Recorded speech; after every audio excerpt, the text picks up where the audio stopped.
Carys, when you heard about what happened at Gatwick and then it happened again at Heathrow on Tuesday, what do you think is the answer? Is this about people just making a mistake? Is this people who deliberately causing trouble? Is there a way, you know, we heard about geofencing, is there a way of installing that in all drones? Well, you see, on most of the drones that are available of sort of this size or you know, consumer drones with cameras... Can I pick that one up? Yeah, you can pick that one up. Basically, they do have that, you know, technology in. This particular one is made by DJI, and this is they've got 80% of the market share, and so. But not every drone has that technology. So so to be honest, it's fantastic for the drones that do. But that doesn't stop a drone disrupting an airport. Because what could happen is that somebody could have built their own, bypass the system by hacking. I mean, I don't know how I would do that because, you know, I have no need to do that. And sort of, you know, you've got that level of intent that it's, you know, it's not somebody that's just doing this, was just doing it for sort of like a YouTube video or whatever. It just feel like it was a level of... malicious intent. Chip, I mean, you're suggesting that criminal checks need to be taken out on people that are buying drones, but as Nick was saying, you can buy drones at petrol stations, you can buy drones just off the high street, you can buy drones online, very, very easily. Isn't that going to complicate things? Is it more about developing drones that no longer are capable of flying into these zones? Well, you'd have three things there. You'd have the technological development, which would allow you to take those elements out so that the drones would be grounded. You have the legislation, and you have the regulatory framework, which would tell you that you have a database in future using something like a 5G network, where you are not allowed to take off unless you have a dynamic flight plan already lifted there, and so you're grounded. But, of course, criminals and terrorists don't follow legislation. That's the point, isn't it? And also, as Carys says, you could build your own drone. So, actually, you can just bypass anything that might be in the drone. And if you have malicious intent, you're not going to go through...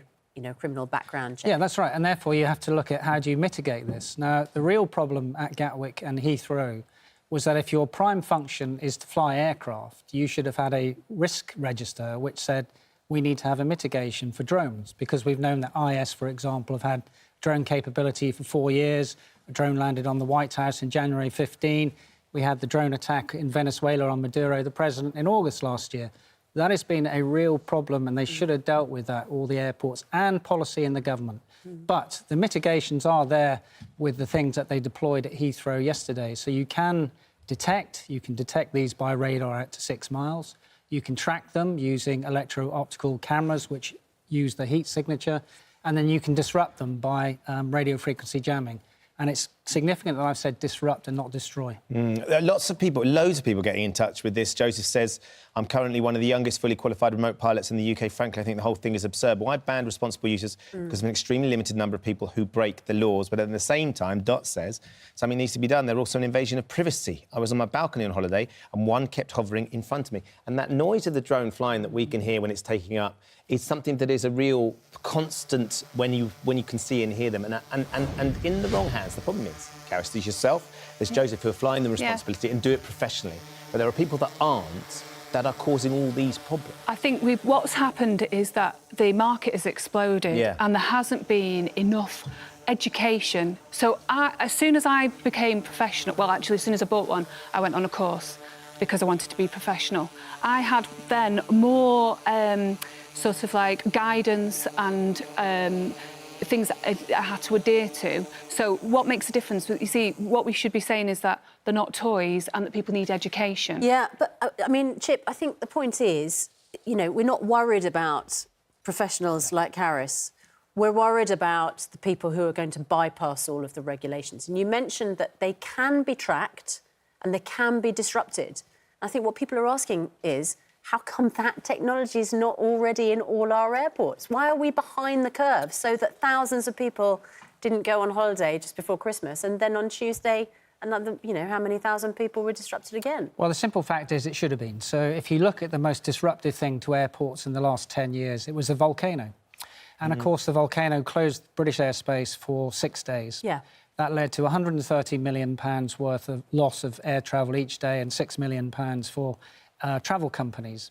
Now, that should therefore have been on the national criticality scale, which they do have one. And at level 2, you have tens of millions of disruption. At level 3, you have hundreds of millions of disruption.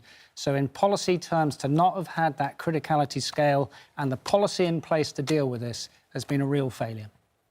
But what is happening now? We know that, the military intervened on Tuesday. What plans do we know are now in place so that this doesn't happen at Stansted and Luton and, someone doesn't Well, those plans should be in place, and I suspect that's what's going to happen today. Now, where the other failure is in governmental terms is that you have a thing called the Civil Contingency Secretariat, which does distant horizon scanning, and that is partly informed by the Joint Terrorist Analysis Centre, which does scanning 5 years out. We've known about this drone threat for at least 5 years. Yeah. So whether all the bandwidth of something like Transec, Transport Security from the Department of Transport, has been consumed by Brexit, I don't know. But someone's eye has been taken off the ball, both at government level and at the airport operators level. The danger, of course, they can be weaponised, can't they, drones? They can be weaponised. Indeed, they were in Iraq and Syria. Yep. There was a brigade called the Bara bin Malik Brigade. About 30 people were killed by it. Of course, if you're trying to weaponise a drone with explosives, there's a fair chance that it will catch you when you're trying to get the assembly of the components that you would need. But it doesn't take much to do that. And of course, that's what really scares government, because the worst terrorist attack in Europe in the last 50 years is the Lockerbie one, which killed 270. I think we should not really have so much... We should be looking at the risks, but also not forget about the advantages of hobbyists flying, such as, youngsters getting into STEM subjects, the science, technology, and engineering and maths. So you don't want them completely banned? No. But, I mean, it just seems completely negligent for the airports not to have had...